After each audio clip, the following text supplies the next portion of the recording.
My father's family name being Pirrip, and my Christian name Philip, my infant tongue could make of both names nothing longer or more explicit than Pip. So I called myself Pip, and came to be called Pip. I gave Pirrip as my father's family name on the authority of his tombstone and my sister, Mrs. Joe Gargery, who married the blacksmith. As I never saw my father or my mother, and never saw any likeness of either of them,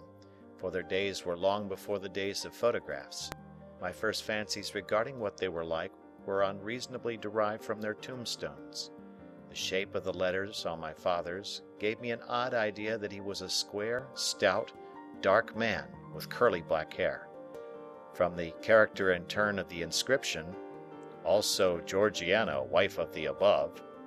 I drew a childish conclusion that my mother was freckled and sickly. To 5 little stone lozenges, each about 1.5 feet long, which were arranged in a neat row beside their grave, and were sacred to the memory of 5 little brothers of mine, who gave up trying to get a living exceedingly early in that universal struggle, I am indebted for a belief I religiously entertained that they had all been born on their backs with their hands in their trouser pockets, and had never taken them out in this state of existence.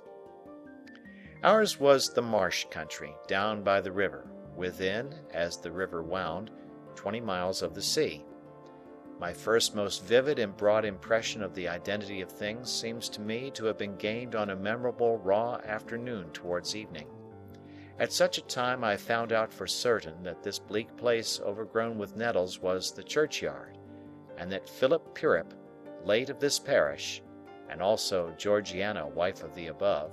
were dead and buried, and that Alexander, Bartholomew, Abraham, Tobias, and Roger, infant children of the aforesaid,